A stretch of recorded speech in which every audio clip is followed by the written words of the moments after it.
What's up, freak bitches, wherever you may be, however you may be watching? Thank you for giving us just a few minutes of your time. A lot of people are calling this kind of a throwaway episode. I really don't think so. I have my thoughts on that. We're going to get yours as well as the thoughts of my two wonderful co-hosts who are going to kill it as always. The first one being the Dowager Countess herself, Lady Cora. How are you doing tonight, ma'am? I'm better today. Today's a good day, and I loved watching Loki a second time up until like 30 minutes before we met up to kind of hype up the show tonight. So I'm looking forward to this. Yeah, good episode, plenty of good dialogue. And here to discuss some of that dialogue with me is my hetero life mate, Jeremy. What's going on, brother? Yeah, this episode is here and gone way too fucking fast, but there was some important shit that was said, so that needs to be addressed. Oh yeah, there's several pieces of dialogue that need to be addressed. Let's talk about kind of the opening scene in that bar interrogation. Jeremy, what were you thinking when you were? I mean, were you as confused as I was, like in the first 5 seconds of that thing? I was like, why all of a sudden are these two having, drinking mimosas at some beachside bar somewhere? Yeah, I'm like, wait, that's this lady Loki, and I'm like, wait, not that fucking TVA agent? I'm like, wait, are we cool? Are you guys in cahoots? Are we like, what? Are you guys like having a drink? Is there more going on here? And it's like cuts to nighttime, and I'm like, okay, we're doing the weird shit.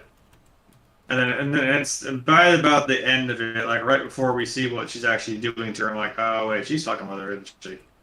And then you see her like touching her head, and she's repeating the lines, and I'm like, crap. So that's probably what happened before, I assume. And I don't know, that's what zapped her out, and quite literally zapped her out of her fucking mind. Mm-hmm. And then it cuts to where we saw her go to the TVA, and then Loki went in after her. So interesting way to open that. Yeah, so one of the Is things it? I'm sorry, but one of the things that gets revealed kind of early on, and I didn't realize this till I heard the dialogue later on in the episode, is the fact that they're even in that bar is kind of a big reveal on its own, and I didn't get it until I heard Lady Loki talking later on in the episode. It really shows how strong she is, but I guess as we know later from a line of dialogue, it shows how strong that TVA agent is, which I guess we'll get to that as to why that is. Yeah, no doubt. Mm-hmm. Terry 3G subscribed to the channel. What's going on, my man? Glad you're here. Nice. Glad you decided to come hang out with us. Hope you like what you see. But going on to the what she was trying to get, the information she was trying to get out of this TVA agent. She's obviously trying to figure out the way to get to the timekeepers, the Time Lords, whatever the hell they are. Also, a JCS Paint Rub, who I'm pretty sure is just JCS Foot Rub under another name, also subscribed to the channel yesterday. Thanks a lot, brother. Appreciate it for your constant support. But, one of the things I did notice about that scene as we get back to TVA is the fight sequence was cool. The fight sequences, I have no problem with digging the fight sequences they get into. But did you guys notice that she has trouble enchanting that first guard that she comes up to? Yeah. She seems to be almost like has the air of like a know-it-all. I think I could do more than I can, but really she's not as strong or as capable as she wants to be, but she's just kind of winging it. She has this vibe of, I don't know if that makes sense, but it's like she's putting on airs a bit, that she's as far along in figuring out how this plan is going to work and how her powers work, when I think she's just running on steam. She seems exhausted. Yeah. It seems like this is more than she meant to take on, maybe. Well, as much as she doesn't want to admit that they're very similar, she keeps trying to be like, I am not like you, we are not alike, we're not the same. I'm like, Loki kind of gets, he's like, you're adorable, we are the same. Yeah, absolutely. But there's a couple things. There's a couple things about this scene that kind of jumped out at me though. Is number one, when the judge rolls up there and sees Loki and the girl fighting, does she not understand from that, just looking at that image, that they are not exactly on the same side and that they're maybe not both bad guys? That's kind of the thing that kind of chat my ass about it. Did either one of you guys think of that as you were watching that scene unfold? Did it myself. Because it seems like one of those things where she would look at it and be like, okay, who's fighting who and why? Because she's obviously not very trusting of Tom Hiddleston's version of Loki, which I get because of his history to this point. She obviously knows the other variant is the bad guy who's trying to do some she's shit. hunting these people down, but yeah, I mean, he's obvious. At first, she thinks he's working with the agency he's trying to take down. She's trying to take down. So I could see why she would be apprehensive to trust him. Absolutely. But she wouldn't want to know why they were fighting. Even when she turned... I mean, it reminds me of that line from National Treasure. Okay, who was shooting at who, and why weren't they getting along? You know, he's trying to figure out, like, why were they not having... why were they not on the same page? I mean, when she puts a knife at the Loki's throat, like, she just turns and is like, well, I'll kill him. And the judge was, Judge didn't even fucking pause. She's like, go for it. I'm like, well, alright, fuck you too, damn. She doesn't seem to be, she's not Owen Wilson. She doesn't really seem to have faith in him at all. She doesn't really seem to give a shit, which is kind of hilarious. Yeah, there's something about her that, like, we're going to learn more about her later on that will make more sense of why she is the way she is. I can't quite figure it out what it is. Yeah, but I don't understand why the judge lady, when she walks up on them, doesn't even react to the fact that these two are, like, obviously not getting along in the moment. So, I mean, sure, they're probably not both good guys, at least not in her point of view, but you had to have thought that maybe that would have elicited some kind of response out of her. I don't know. But, it's like she almost knew they were going to be there together. Like, she just it didn't faze her because she knew it was going to happen. I kind of wonder exactly. No, she did mention that those Time Lords. Yeah, go ahead. Well, so she was saying, I mean, that little flashback to that one episode where she's talking to Owen Wilson, she's like, well, these timekeepers are watching every single aspect of this case, like, specifically. So I don't know how privy she is to information of knowing how this is going to play out. So maybe when she walked in there, she came in. Me too. In their arm, she was already armed, right there, ready to go. I'm like, maybe she knew. Yeah. They told her, like, hey, they're gonna probably show up, and it's gonna be at this time, whatever. And I mean, as long as, I guess, we don't know how long they've been doing this kind of thing. Maybe she's just not phased by, like, well, fuck, we got more variants here, run them loose. So, another day at the office, another Monday, am I right? Mm-hmm. It's another day at the office that somebody's nuked the timeline and that everything's going straight to hell. That happens all the time. Yeah, you know. But, eventually... Yeah, I hate Mondays. Yeah, eventually, Mondays. We're going to blame it all on Mondays there, Garfield.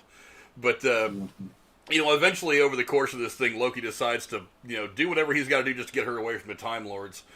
And ends up sending them just randomly to some different apocalypse that was stored into this, I forget what they're called, the little time iPad, whatever it's called. And Tempad. The temp pad. Yeah, the temp pad. Temp pad. And sends them to a place called... Because it came dangerously close to saying... I kept coming dangerously close to saying like a tampon. I'm like, what? Oh, boy. Tampad, is that what that is? When they talk really fast, it doesn't sound like that. I was like, what is this? Some sort of... What the fuck? It's weird.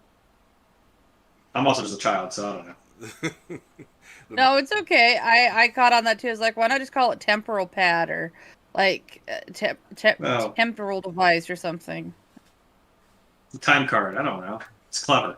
I just call it the iPad. The time iPad. Like That's what I'm calling it. But, when they get there, obviously they kind of jump into this apocalypse that's in the happening as it's happening. And not only is it just some bad apocalypse, it is one that absolutely nobody survives, if you believe the way that Lady Loki is telling it. And there apparently is a battery life for these time iPads. And, of course, right at that moment, the battery dies. So this entire episode is spent trying to find a way to recharge the battery of this thing so they can escape this planet that they know is doomed. Now, there's a whole lot of interesting conversations to be had on this. And again, a lot of people kind of call this a throwaway episode. I disagree. I agree with you. Some people call it flat out boring. There's a couple of things. One thing I want to point out real quick is that all of these series that have come out on Disney Plus that are Marvel related so far, Falcon and Winter Soldier, WandaVision, and now this one. And I'm sure, like Hawkeye and some of the other stuff that's coming up will have it too. They have this one episode that is Generally, I think it's just kind of meant to help you get your breath a little bit before we make that sprint to the finale. And because this episode is only, or this series rather, is only 6 episodes long, this is right about the time that we'd get it. Because I think in WandaVision we ended up getting it right around, what was it, episode 7 or 8? Episode 7, I think, was kind of the one was a bit of a breather. There wasn't I would really, say 6 or 7. Yeah, there wasn't really a whole lot of, there wasn't a lot of action. It was just a lot of setup, a lot of dialogue that would kind of put our minds as viewers and the characters in the positions they needed to be in for the final push towards the end. And I think that the Falcon and Winter Soldier, that episode where they spent, where they go back to Louisiana, was kind of that episode. Obviously, I think this was kind of that episode. There was a lot of dialogue that sets up where these characters are at this particular point, and stuff like that, where the story's at, and just kind of like getting us ready for this run. Because remember, this is episode 3. We're now halfway through the series. It feels like it's the blink of an eye. We're halfway through this thing already. Oh, I know. When I went in to start episode 3, I'm like, okay, this is going to be the halfway point. Let's see what happens. And then I can understand why some people might say, I don't necessarily agree with the word throwaway, but I do agree with it. It seemed like they might have expected more. But this episode, in my opinion, is more about Loki and the variant he was hunting, which is Lady Loki, getting to know each other and us seeing behind the curtain of who the fuck she is, or should I say under the hoodie. We didn't, and he followed her not because he wanted to escape. I think he followed her because he wants to take her down and save the timeline for whatever selfish reason. And he knows that if he let her go, he wouldn't have been able to do it.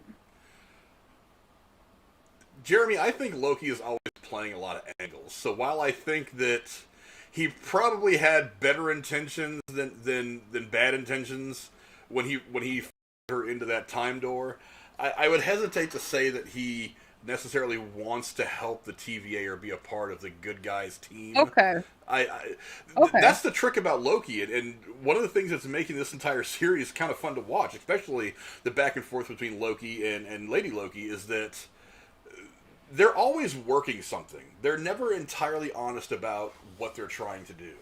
There's always this subliminal kind of intention that they have that they want to achieve. You know what I mean?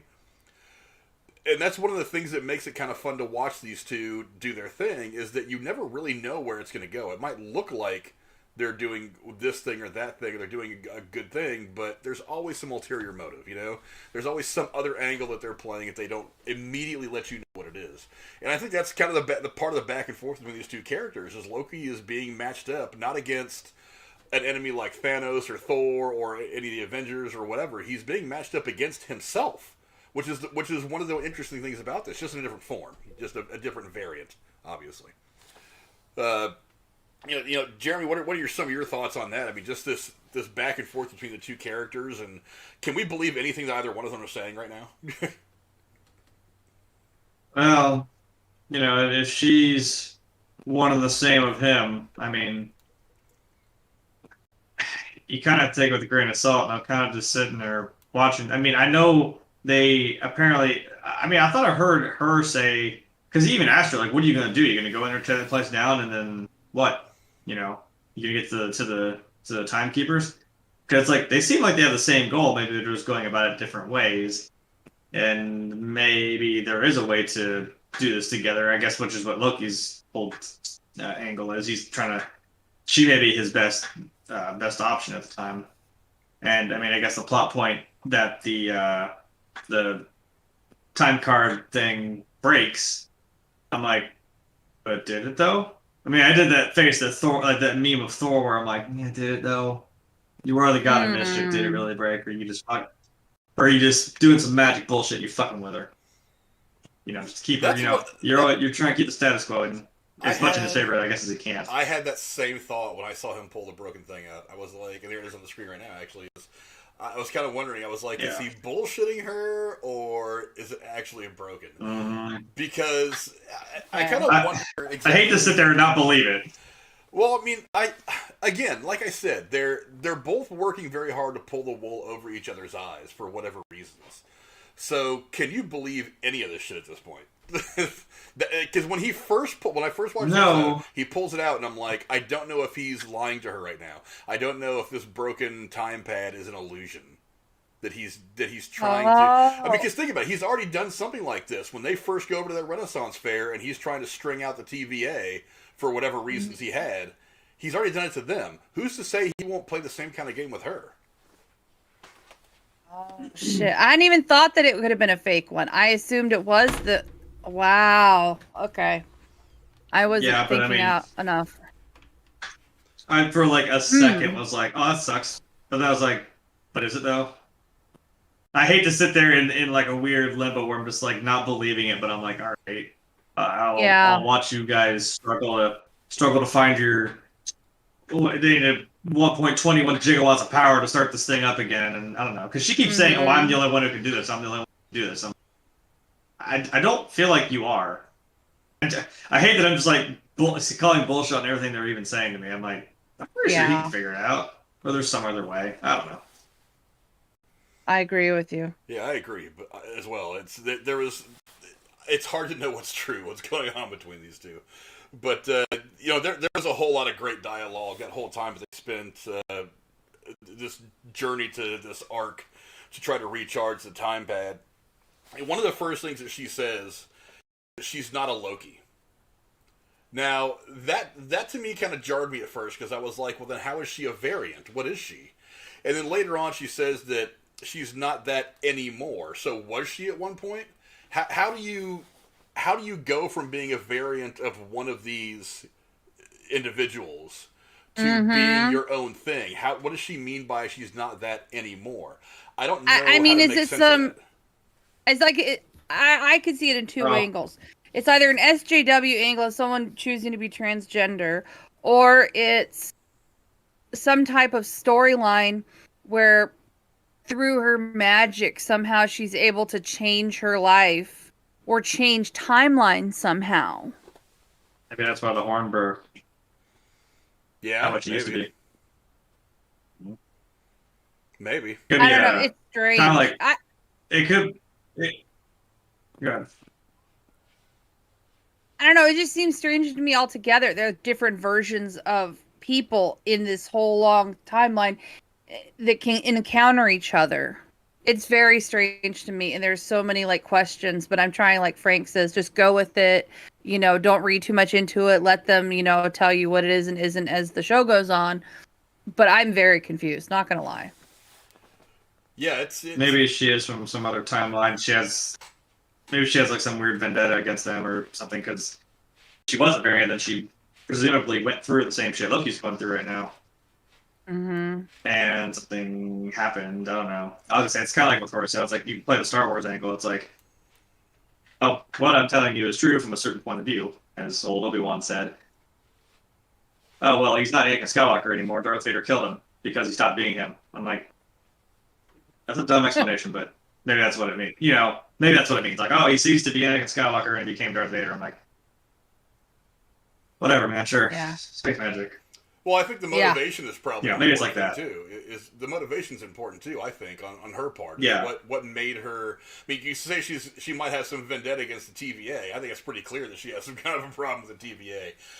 The next big question that needs to be answered for her character, though, is what's the vendetta? Is it that they killed a variant that she was in love with? I thought it was odd that when they're having the conversation in the train, that the conversation went to relationships. Because we've never really seen Loki enter any kind of a relationship. Which does not bother me for a couple reasons. Mostly because relationships tend to kind of slow down superhero stories. And they usually drag more than they should. That's why the superhero stories are just way better when there is no love interest involved. You just kind of stick to the meat of the story. But was I the only one? Sorry. No, well, the other thing is the fact that they spent a significant piece of dialogue time on it made me wonder if that's not going to be significant going down the line. Because one of the kind of the oddball questions I've had about this is this a relationship forming between these two? Because I mean, no she's way. a variant. I mean, I don't know. That's the thing. And again, I'm just spitballing. I don't know that this is actually going to happen or not. I have no knowledge. I'm just spitballing here. It's just a thought that comes around as I sit there and watch this again today. But is this because it's not like he's dating himself? He's dating this entirely different thing, this entirely different entity. So, and she's obviously not a clone of him or anything like that. She's obviously a very different thing. Is this the start of some kind of relationship between these two that might turn into a romantic thing? I don't know. Personally, I kind of hope not, because I'm still questionable that one or both of them is actually going to live through the end of this series. But yeah. So I don't know where you would expand on that kind of relationship going forward, especially if all these series really are just one-offs and there's not really anything else to come. But I thought it was interesting that Loki, I don't know if you guys picked up on it when she said the princesses and princes. I thought he made an inference to infer that he's bisexual. So I thought that was interesting too. I was like, whoa. That's hilarious because we were sitting there, I was watching with Rachel. She was sitting there with Rachel and he said, "Oh, I assume the same for you." And she just like pointed at the screen and yelled like, "Nah, they're bi." And I'm like, that's what you took away from that whole conversation? I took that away. Like, you're from right, it too, okay. by the way. That's But yeah, I caught it like as she said it. I thought it was an odd okay, placement. Cool, but they're trying to get off this planet so they don't die, and it's talking about their sexual preferences. I'm like, why aren't you scheming about how the fuck you're gonna get off this planet? Well, that's the thing, is I think they are. I don't know. I think they're both scheming in their own brains. That the conversation is a distraction to one another. Okay. I mean, maybe so. They still feel like they're kind of cat and mousing each other with these conversations. I don't know. Yeah, you're probably right. Yeah. Oh. Yeah, at least you know which way they swing. So. Well, I don't even think that's really important. For one, you're not going to really have a lot of time to explore that side of them, even if that is the case. So why bring it up? That's what I was saying, like in It Chapter 2. It's like the whole Richie Tozier is gay. It's like, it doesn't mean anything. It doesn't affect anything at all. You threw that in there just to have it in there, and it doesn't affect the story. You don't really explore it. It doesn't affect the character. It was out of place. There was no way to explore that part of his character. You just never tried. And so if they throw this in here, it's like, well, seriously, they throw it in midway through the third episode. So you're about halfway through this entire series run, and you've got all this stuff that still needs to, like, take place and play itself out. Do you really have time to explore this? Yeah. I don't understand. And that makes me wonder if they are going to do a second season. Because if they're going to do a second season, sure, bring this shit on. Let's talk about all this random shit, you know? But unless you're, I don't know. I just think it's Disney trying very, very hard to look to satisfy this internal quota they have about making as many characters as they can, gay or whatever.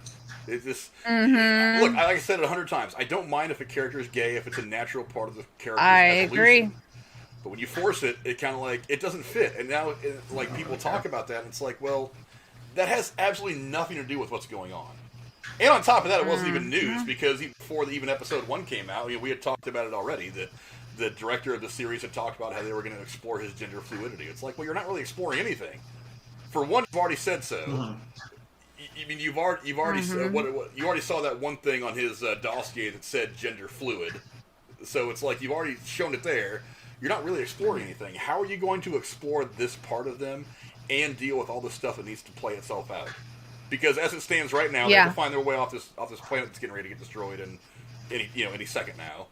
They have to, they obviously have to fight each other one or two more times, I imagine, because they're not really on the same side at all. They're going to clash again. You have to deal with the TVA is obviously going to have to deal with her as well. Who knows if the TVA and Loki aren't going to butt heads at some point? Who knows if Owen Wilson is not going to butt heads with one or both of these Lokis at one point? There's just so much to play out. So you've only got 3 episodes left. Can you really explore all this? Just why bother? I have a feeling they're going to leave. I just think that they're going to leave it on a cliffhanger, Frank. I don't think they're going to give us a lot. If you imagine each one as, this one was actually kind of short, but if you imagine each one was almost about an hour, you got like 3 hours. That's a whole other end game right there that you could still, out of time, you could still do a lot of shit. Yeah. How long was this episode? I didn't catch it. It was like 37 minutes. Because it felt wasn't that long. super short. Yeah. Now, Agreed. It was. I Well, yeah, we were left there sitting there like, we're like, oh, that was it? That's it? The fuck? I'm like, all right. Yeah, I didn't bother looking at the time. It's like, because I knew it was one of those episodes that, as you get into something, it feels like it's 2 minutes long, but it's actually an hour and a half long, that kind of thing. And I thought it was paced pretty well. I just kind of maybe thought it felt short because everything was just kind of happening at a solid pace. I never bothered to look at the actual time, but 30-something minutes, that's a huge departure from the 45 to 50 minutes the first 2 episodes were. That's really, really weird. Maybe that's one of the reasons why people thought that too. Maybe that's one of the reasons why people thought this was kind of a throwaway episode. I'm like, because it was only 30-something minutes long. But I don't know. That's just my thought. But did you also notice when they get to this planet, she tries to enchant Loki? For some reason, he actually for some reason, I don't get this. He actually stands there and lets her do it, which I didn't get that at all. Almost like it's entertaining him. It was like he was like, okay, have your fun. Yeah. Okay, now we're gonna get past this. Because he says that it won't work on me because my mind is strong. But Loki, again, is not stupid. Why would he even let her try it? Well, because he knew it wasn't going to work. That's why he stood there. Yeah. And it was kind of awkward. He was kind of like, what are you doing? Kind of like, just letting her make a fool of herself. Like, why are you trying to do to me right now? I don't know. That's just how I took it as, you would just be like, all right, knock yourself out, man. Well, Loki says it's not going to work on him because his mind is too strong. But here's the question.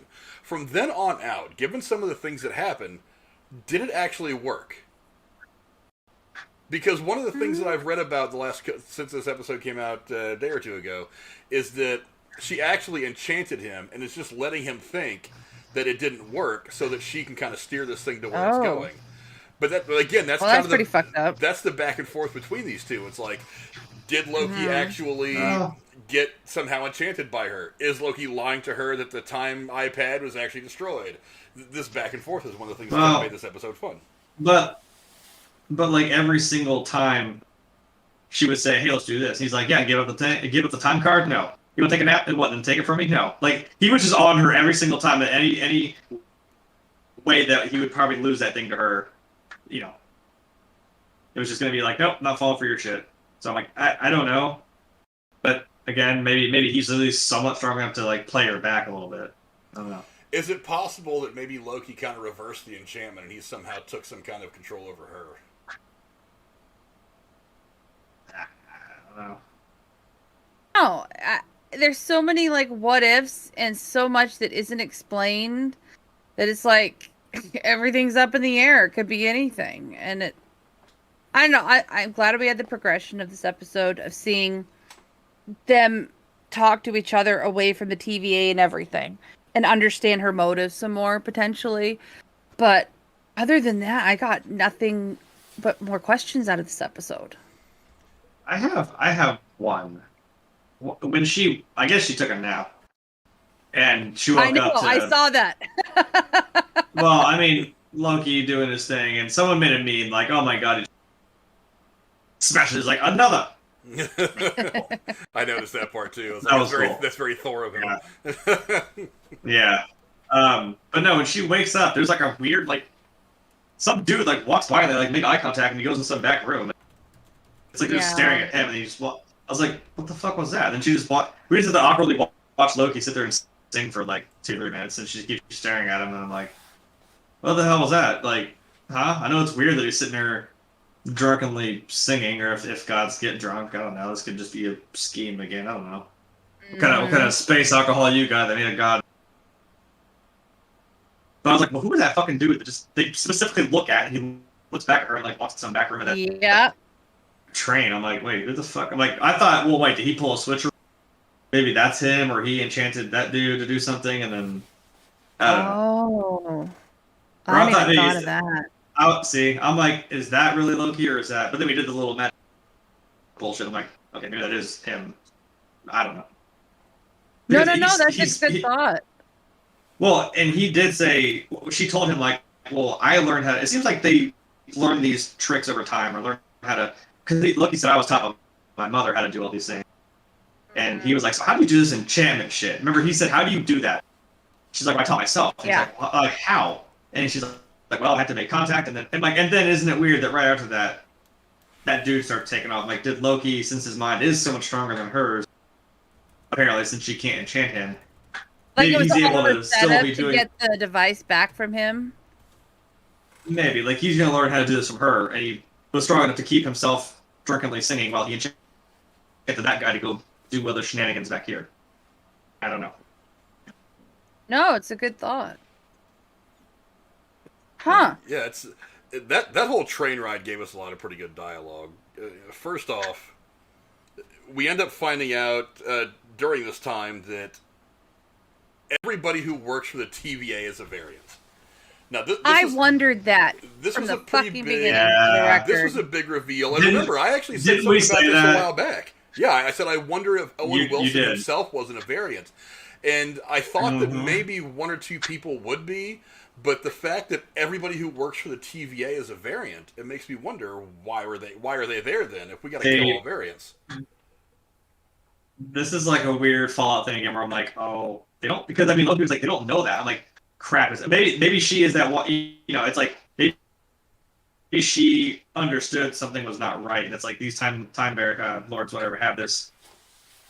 I mean, they have a greater wool pulled over their eyes, and they're just, what's the word for it? They're not using propaganda. They're like shoving it down the throat. It's like if they were all.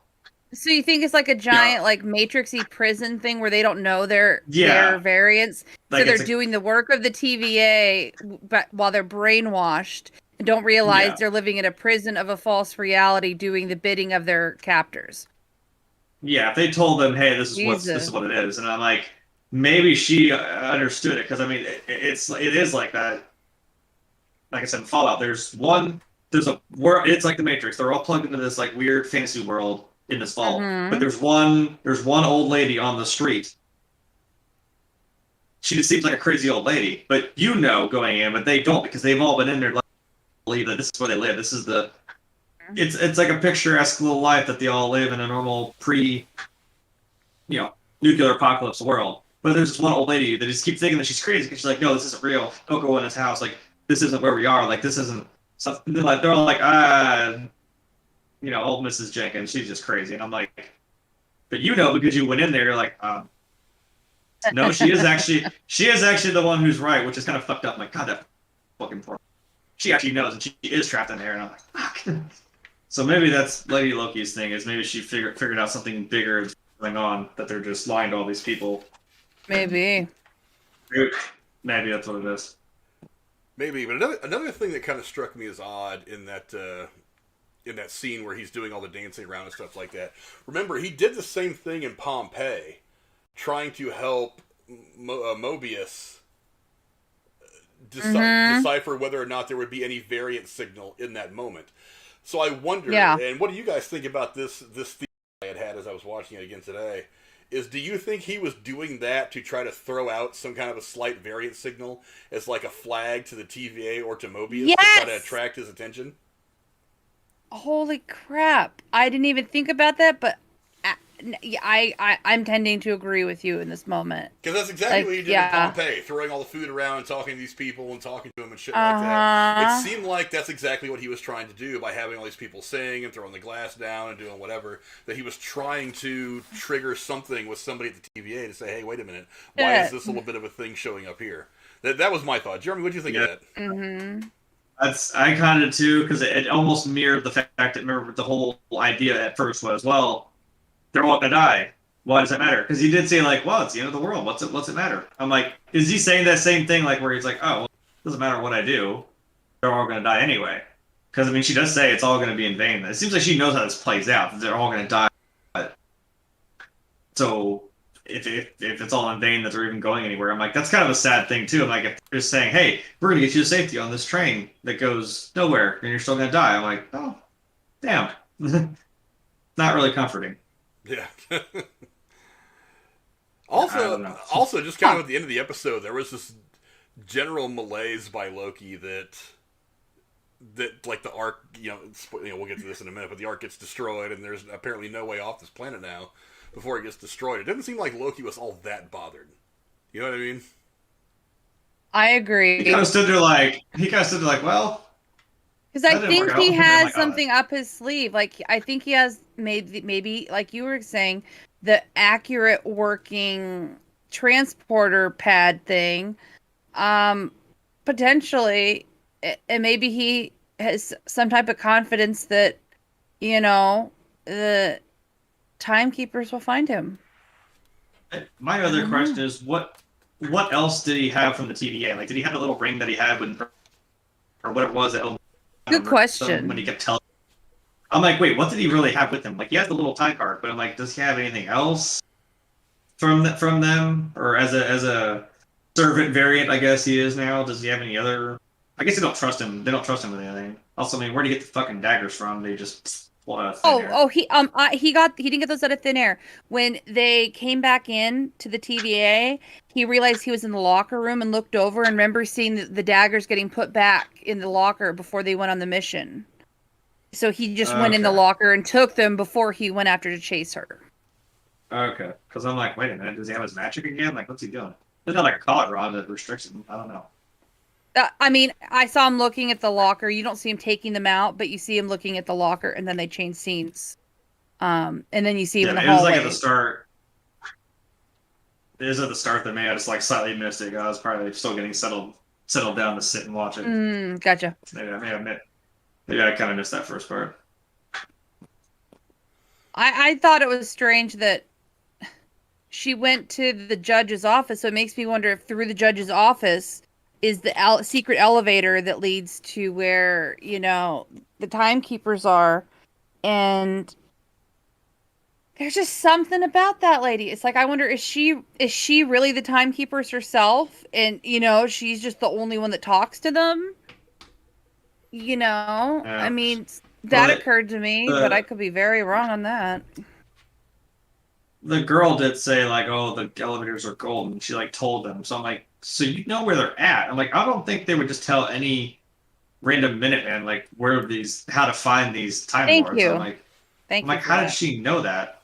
Well, and they also said how strong her mind was, or at least strong enough to tap into her brain because it took more Mm-hmm. for her to, like an Inception kind of thing. Like, you have to lay the scene, you have to lay something into her subconscious and put some shit in there. Hey, so you want to tell me about this shit? Yeah. You know, I don't know. It seemed like she was going to a lot of trouble to get information from. To be fair, the one she grabbed was the commander, wasn't she? Of the I think she unit. was, I think so. but Yeah. So maybe I still feel like even if you're a commander, like one of the grunts wouldn't just fucking know where. Hey, where are the big bosses of time and space at? Like, I still feel like they wouldn't just tell her that. The only maybe one who I would think they so. would know would be the judge, unless there's something about. Well, that's kind of what they said with Loki and Lady Loki. Like, well, maybe there's something to all these variants, like specific ones. I don't know. Like, she seems special in her own right. Yeah. Yeah. One of the other I don't things know. The whole thing's weird. one of the other things that kind of jumped out at me, it's like the differences between the variants. When the two Lokis were talking, Loki on the train, they were having their conversation. Loki says that he was adopted, and then he says, "Oh, spoiler alert! I don't know if I told you." She goes, "Yeah, I know." So it got me wondering exactly how closely do these variants' lives mirror one another? Does that mean Yeah, that like, do they every know? does that mean that every Loki was adopted? Does that mean Maybe that I someone wish I knew. Does that mean someone that needs every to. Loki has powers, or is there just a Loki somewhere on some variant that is a construction worker and has no fucking clue that there are a million other variants out there, and he's just going about the daily grind? It's like, how closely wired in are these variants?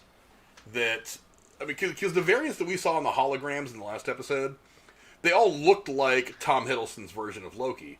Even the one that was all hulked out, the ones, they all look like Tom Hiddleston.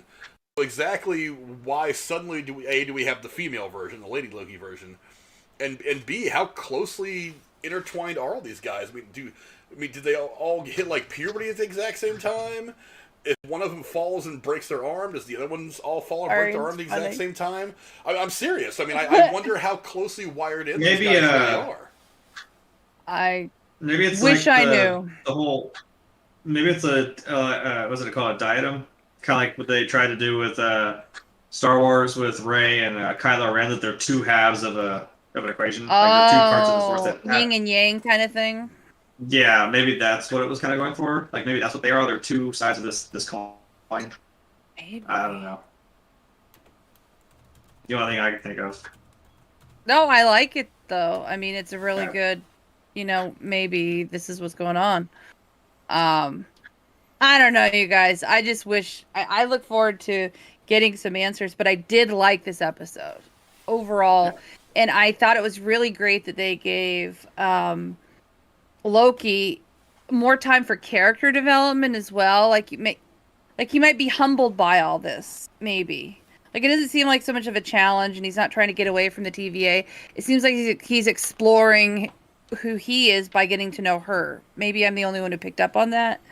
Like talking about his mom and this and that. It just seemed like it was kind of deep emotionally for him. Well, it is, and remember, we're getting this younger, as it were, version of Loki who hasn't experienced all the things that we've seen Loki experience over the course of all these films.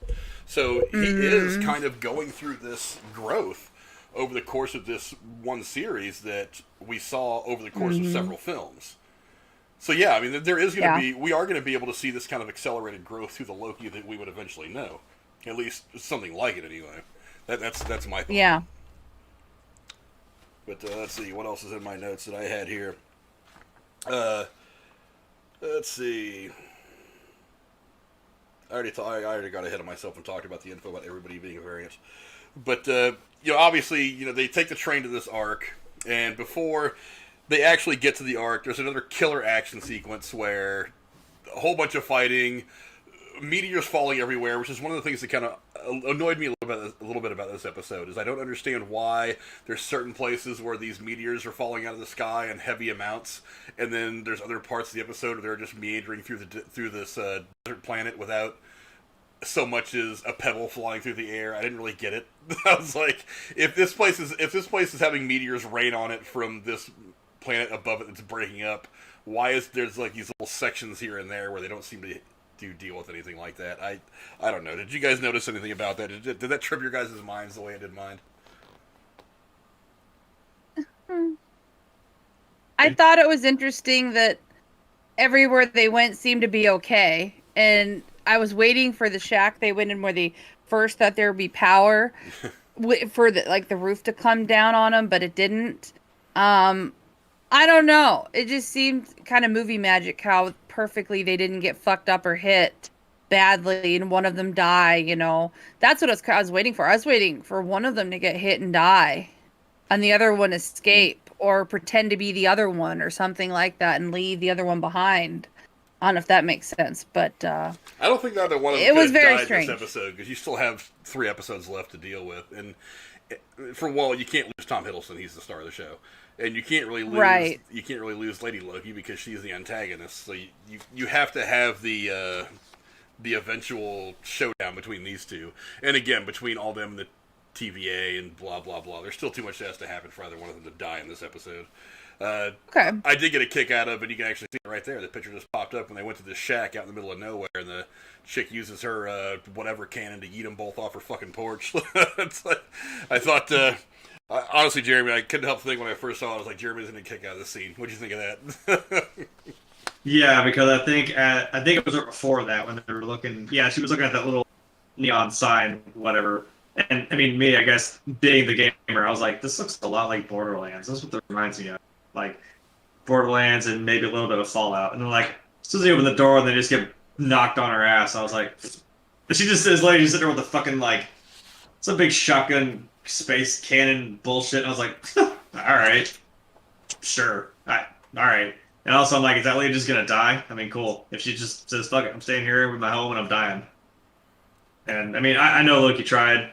He tried to get in there, and that lady wasn't having his bullshit either. So, yeah, no, I got a good laugh out of that one.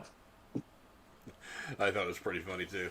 But before we get into some more general discussion about it, I just want to remind you guys that we do have a Discord as well.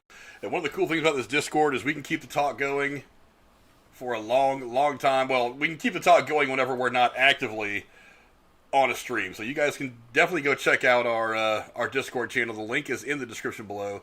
We have channels open for all the Marvel stuff that has come up so far, for WandaVision, Falcon Winter Soldier, and for Loki. So if you guys want to go and get onto the Discord and just keep the discussion going in between episodes, that would be phenomenal. I'm usually kind of paying attention to the Discord. You'll see me and some other people in there here and there. But, yeah, if you guys want to get on that. Also, don't forget about the Patreon. For $5 a month, we give away $25 in free movie tickets. Theaters are open, people. Go see the movies. Now, now just general discussion. I mean, Cora, is there anything I didn't bring up already that you want to talk about this episode? I thought it was a really beautiful discussion throughout the whole time they were on the planet. That they were talking about how to define love. You know, like the perfect analogy for what love is. And that, to me, I liked. And that was just kind of moving for me a little bit. And I love seeing more of the TVA behind the scenes a little bit. And I don't know if you guys noticed, but every end credit's slightly different. And on this one, there was a scene where on a desk there were photos from a file of both Loki standing next to each other. It's already been someone pointed out. was taking pictures of them. It's already been pointed out by a lot of different YouTubers and other pundits and stuff like that those pictures change every episode. That was one of the first things that people noticed when episode 2 came out, is that the pictures were different. And I did notice it when I first watched it on this, because out of habit, because it's Marvel, one of the things I do is I scroll through the closing credits and see if there's any post-credit scene, which there hasn't been yet. I would imagine we'll get one here in the next episode or so. But, yeah, it's one of the things that I noticed as well. Yeah, so I like those parts about the episode quite a bit. And also the visuals for the what do they call that planet? I forget, something one. Really great CGI.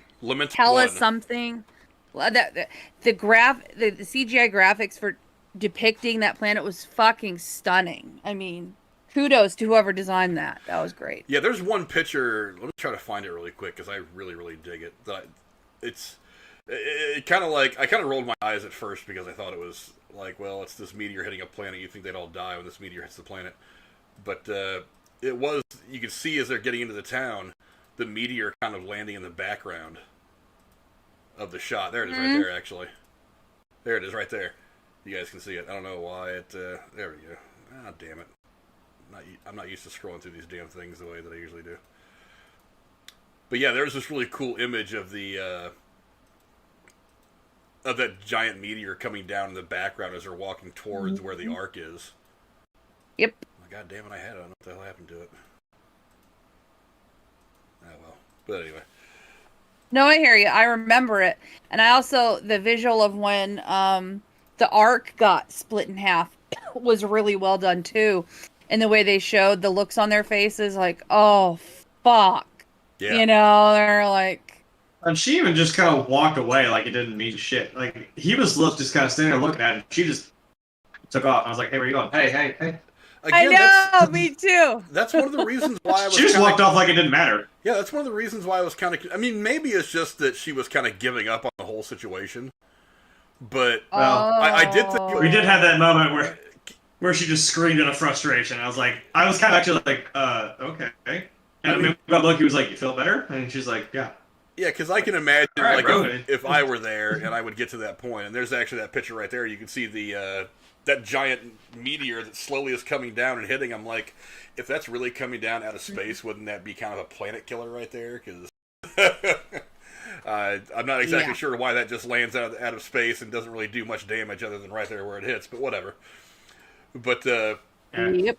But yeah, that kind of tripped me out. But yeah, I mean, there is a lot of relationship talk in this, which I think is probably, again, it's probably a setup as to what's happening between these two characters. Again, I don't know that one or both of these characters doesn't die at some point in this. I mean, I'm less convinced that Loki doesn't make it out of this at first than I was at first, because now knowing that everybody's a variant, there's obviously an avenue for Loki to continue on past the series. But whether Lady Loki actually makes it out of the series, I mean, the bad guys aren't making it out of a lot of these series. I mean, I wondered the same thing about the girl from Falcon and Winter Soldier. I wondered the same thing about, we wondered the same thing about Walmart Captain America. We wondered all this about whether Wanda and Vision and Agatha were going to make it out of the WandaVision. It is. I kind of wonder who's going to make it out of here. And it seems like everybody eligible to die now that we've figured out that they're all variants. And it makes me wonder, is the Judge Girl a variant? I mean, I've been thinking from the very beginning that I think Owen Wilson is a variant. I've been thinking that from the very beginning. That he was a variant for one reason or another. Me too. Because remember at the beginning of the series when Loki said, well, how long have you been here? And he goes, well, around here it's hard to tell because time doesn't pass as it normally does. Like completely, different. Like as if he couldn't even formulate an answer in his head, let alone want to share it with Loki. It seemed like that was a very stock answer that he wouldn't have just said, oh, don't worry about that, Loki. It was if he was just reading off a cue card, like what he's supposed to say. And also, we don't know how good or bad these variants are. Like, I mean, they could just be, maybe Owen Wilson's character was like, I guess I'm going to coin it as a mistake. Maybe he didn't do something, like, completely bad. They're like, hey, come work for us, work off your sentence, whatever. And if you feel like staying, fuck it, you can stay. Yeah. I mean, I was kind of like, did they just up and leave? They don't have family? They don't have, what, is that it? And I mean, maybe the girl who was the commander was something a little more serious, or, obviously, I don't know how serious Loki's was. And obviously, Lady Loki may have done something pretty bad. I don't know. Yeah. Yeah. I am curious as to that, too. It's like exactly who's gonna survive this whole thing. But let's go to the chat and see what some of you guys are saying about this. I know, let's see, it was TSS that said his prediction is it will have something to do with Kang the Conqueror. That's a theory that's been floating around out there since episode 1 dropped. I'm not entirely sure about that, though. I don't know if you would have somebody who might be introduced in this be the bad guy in Ant-Man Quantumania. Because the guy... what's the guy's name from Lovecraft Country? I forget his name. But he's supposedly playing Kang the Conqueror in the Ant-Man and the Wasp Quantumania movie that's coming out at some point in the next year or so. I don't know if you introduce him now and then have him fight Ant-Man. I'm not sure. Now, there is some theory out there that Kang is actually one of the Timekeepers. That's a possibility. Right. I don't know.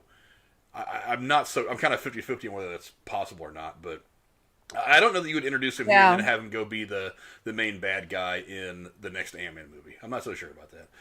TSS also says, I think what happens after Loki ends will directly tie into Spider-Man and Doctor Strange films. It's possible. I mean, it's possible. I don't know if what if Doctor Strange shows up and does something to, like, fix everything? I don't see Doctor Strange showing up.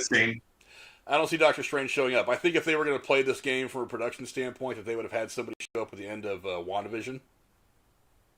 Okay. I think if they were going to... Now, also one of my arguments against somebody like Doctor Strange showing up at the end of WandaVision is that you still have way too long between when you would see him show up in WandaVision and when Doctor Strange and the Multiverse of Madness comes out. There would just be too big of a gap in our time for that to really hold the weight.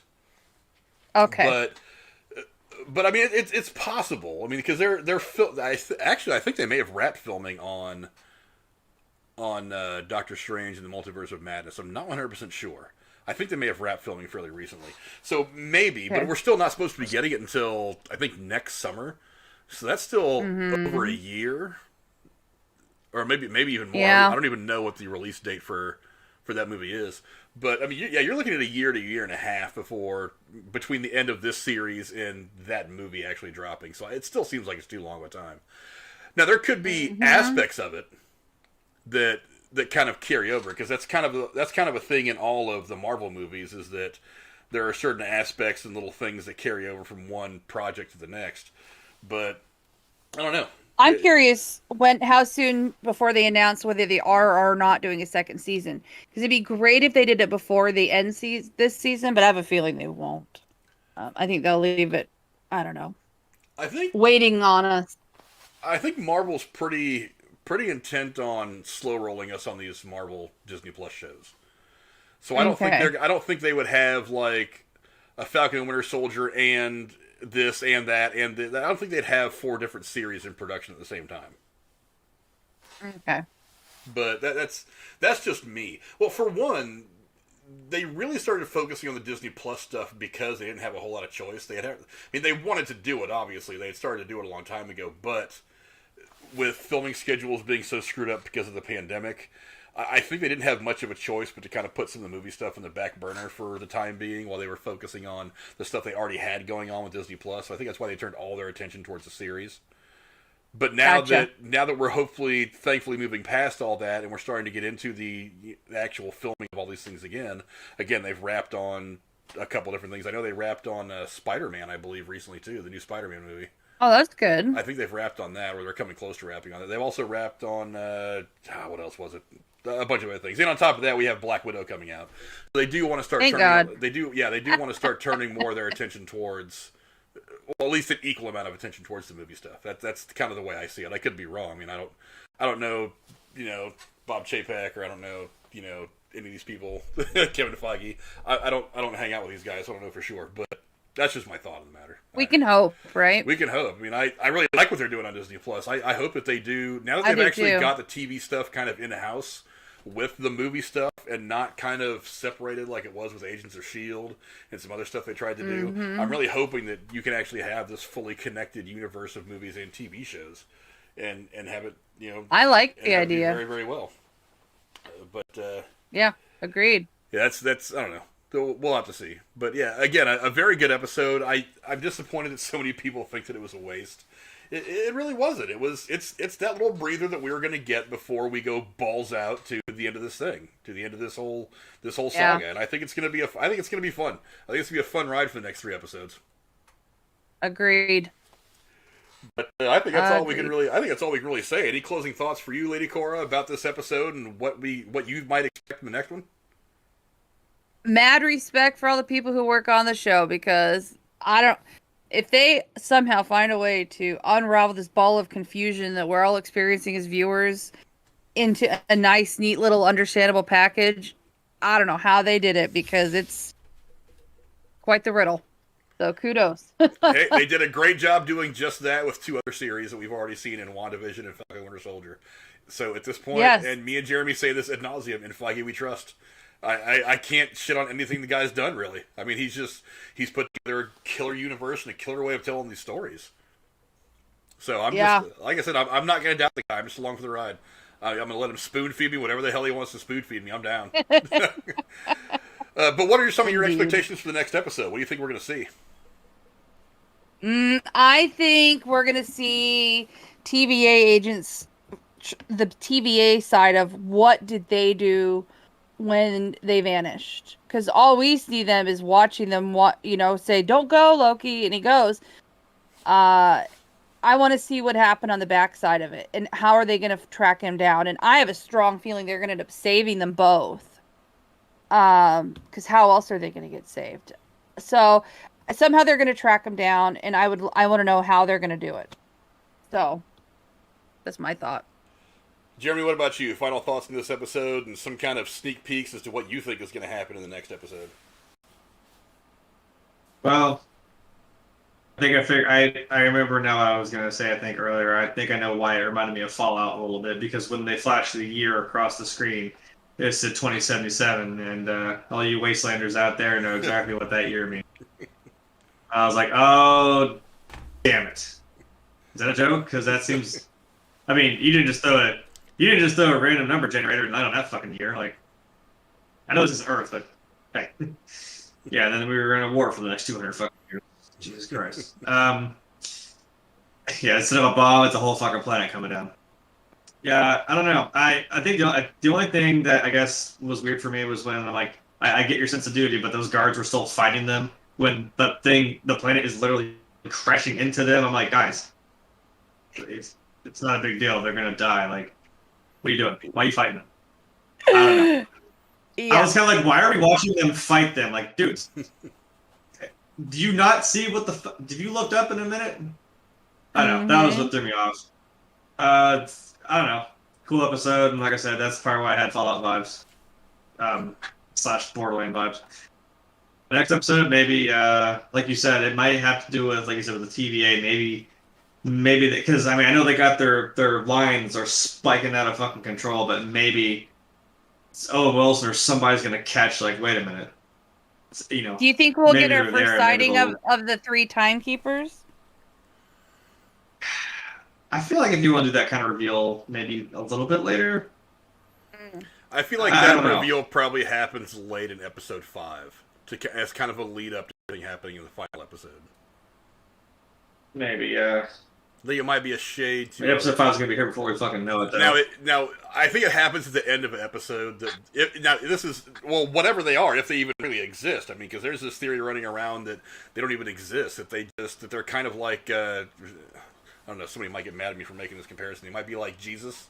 It's like they don't even know if they exist. There's just this belief structure that is kind of developed around this idea, like a religion of sorts, and then maybe these people just think they're doing the bidding of the TVA when really the TVA hasn't. Maybe these guys just died 1 million years ago and nobody knows it.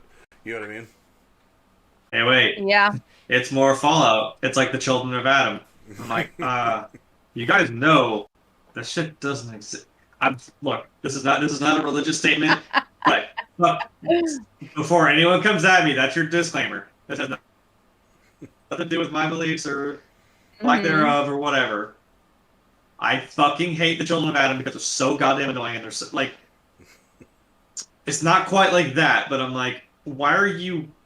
Do you even know what this is, or do you understand it? This isn't a real thing. I'm like, this is radiation. This isn't some sort of other godly power. That's what you're fucking with. I don't understand. I don't know. They're annoying. I hate them. So, but maybe that's Lady Loki's fucking character arc. I'm like, you guys are fucking weird. No. It's all bullshit, guys. Fuck you. And she's maybe. Oh, and she's trying to prove it. And she's trying to prove it. Yeah. Yeah. I like it. Maybe that's what. Yeah, that's what it is. The next episode is going to have to answer the kind of the big cliffhanger from episode 2 is exactly where did all those reset grenades go that it caused so much chaos in the timeline. Yeah. It's Did they estimate how many she had? Because I would say it was at least 30. I think from the way they zoomed out. Yeah, I think it was New Rockstars. I was watching a video from them. I think they had like paused at just the right time to where you had like the biggest like pulled back angle and counted something like 40 something of them. But I mean, okay. Who knows? I mean, she could have had 100 of them. Who knows? I don't think it's really specified as to how many of these different teams that she had taken out and taken all their reset grenades. So I mean, she could have had 1,000 of them. I don't know, but it was obviously a lot. I mean, it's enough to completely screw the timeline. I mean, you saw in the last episode 2, all the time branches going off everywhere. So.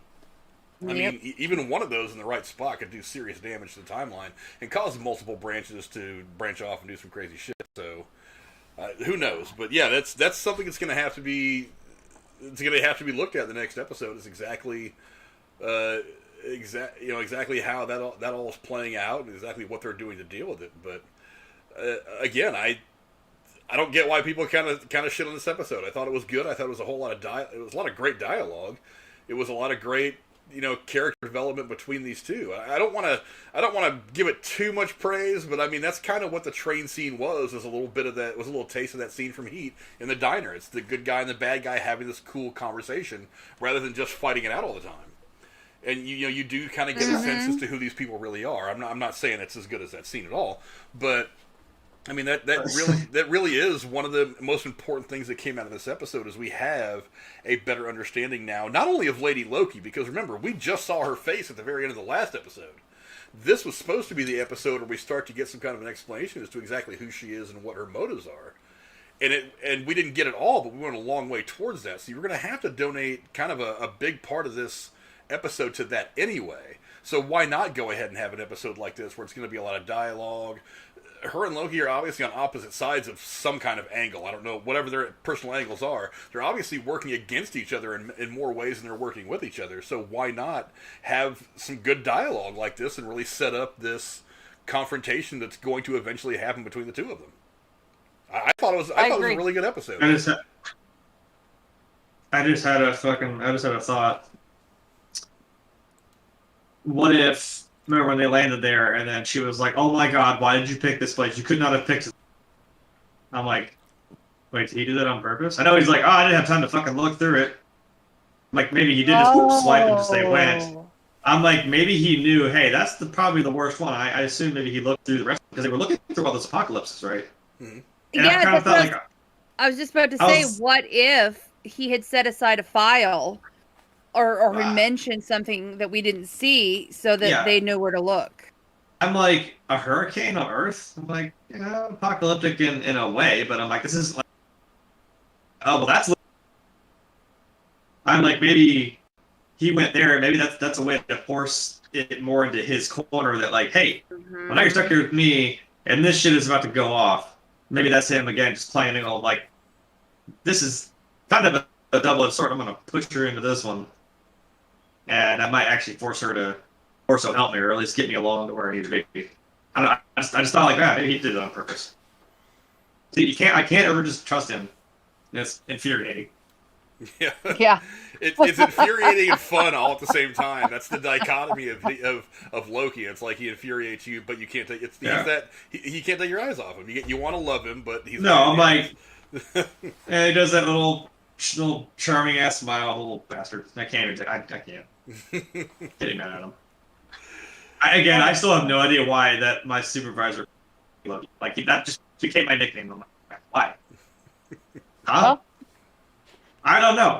I asked him one day. He's just like, I don't know. Just kind of remind me of him. I'm like, thank you. I think. I don't know. It's because you're both gender Fucking fluid. weird. I don't know. Sure. Maybe that's why. I don't know. It's. I wish I was a god bitch if I don't know. Would have been working there. Thank you to everybody in the chat today. Really mysterious. Nikki J. I gotta put Nikki J's channel link in the description as well. Bright Guy, really mysterious. What's going on with you, my man? G Money, Greg Waitman, one of my baseball players, is in here for a little bit. Chris Skywalker, what's going on to you, my man? TSS. hey, was in here and for a little Van bit Jones as well. was here too. Was Jennifer in here? Oh, yeah. I think it's it. I doubt Jennifer was in here. She's been asleep. She's No, been it said in bed. Van. Van was in here, I think, too. Yeah, I'm getting down there. I'm going down the list. TSST, Randy Viper popped in. What's going on? Van Edwards, my man. What's going on with you? TSS agrees with you, Cora. That's probably what's going to happen. Who knows what's going to happen at this point? But yeah, and also pay attention, Van. You're the Cleveland Browns fan, I believe. I think either tonight or tomorrow is when the deity is going to drop his Cleveland Browns predictions over on Drew's Patreon. So go check out Gatekeeper Drew and his link to his channel in the comment below. Join his Patreon as well as ours. Support a couple of really cool channels, and you'll be able to get Deity's breakdowns of all 32 NFL teams. I managed to listen to a part of the 49er breakdown. I listened to like the first few minutes of it. I was kind of in and out of my car and couldn't listen to it all, but I'm definitely going to go back and rewatch that. See if Deity knows a damn thing about football, especially when he's talking about my 49ers.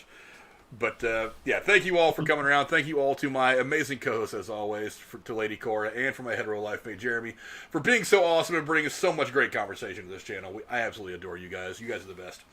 And thank you all for watching and hanging out. Right now, honestly, I think my next broadcast will probably be... Oh, Drew says it's tonight that the Cleveland Browns one is dropping. So definitely go check out the Cleveland Browns... the Cleveland Browns discussion that he's about to drop over on his channel. Again, link description below.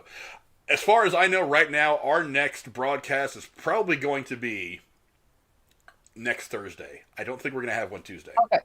But we'll be back on Thursday to talk episode 4 and whatever craziness happens in Loki episode 4. Thank you guys for coming out. Thanks. Go check out Drew, 45 minutes, free on YouTube. Go check out the Cleveland Browns breakdown from the Deity. And we'll see you guys later on. Adios.